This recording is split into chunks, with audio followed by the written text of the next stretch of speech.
Yeah, what up? What up, fam?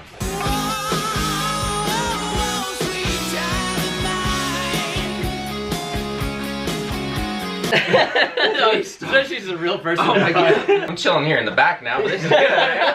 Coast Guard Chris is running the show. Yeah, Take it away, man. Take the intro. Yeah, let's, what up, fam?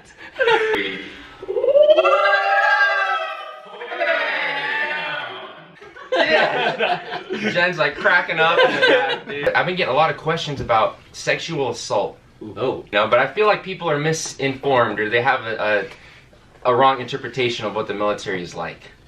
You know, about having to fear sexual assault.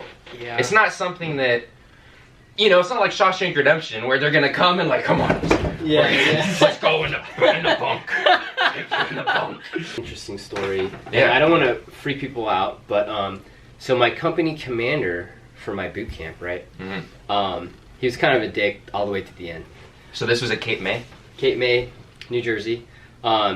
So about maybe a year or two in, I get this random email from this girl who was in my company. Mm-hmm. And it was a petition to get the UCMJ clause changed, yeah.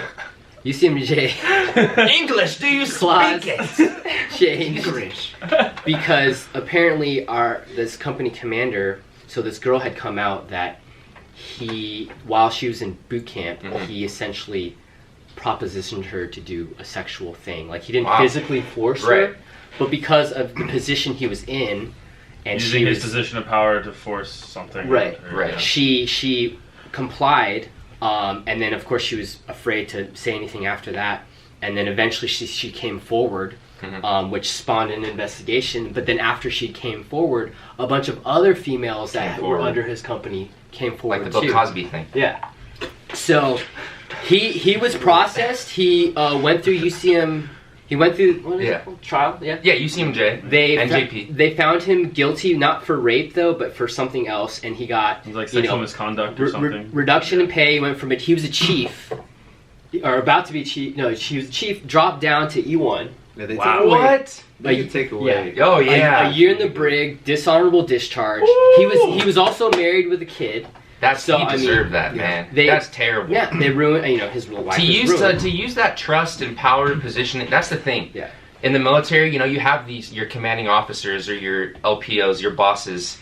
They have this power over you. They do, you know, and they could misuse it. Yep. You know, and when that happens, it's a shame. A huge break of trust, especially. It's important. It's important to recognize that too. I mean, at the same time, it's like, you can't call it out all the time either, because sometimes it's not what you think. The best way to do it is handle it at the lowest level possible. Yeah. And if it is what it is, or if they try to blow it off, then you bring a witness into it. Right. Yeah. And then you move up from there, because a lot of times things get blown out of proportion. Right. You know, but this particular subject is very serious. I mean, yeah. Now, like, we can, you see us like smiling or kind of laughing around, but it's in the military, that's how it is though. And then on the flip side, there's been incidences where men have been accused of such a thing, and they did an investigation and found out that it wasn't true. So you also get that. There's also a lot of false Mm-hmm. accusations. accusations. And False call, even that guy's career's already tainted. Done. Yeah. Because it went out there, and that's associated with his character. So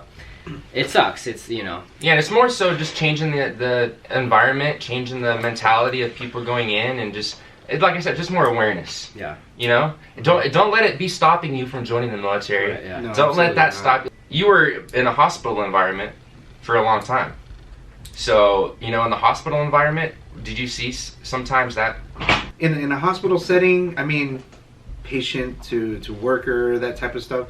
I mean, you have to do certain things, Yeah. that in order to accomplish your goal, whatever it is, as far as like surgery goes, or like, excuse me, can you remove this article of clothing to get to this particular body part? Yeah. That happens, but then sometimes people misconstrue that. Right.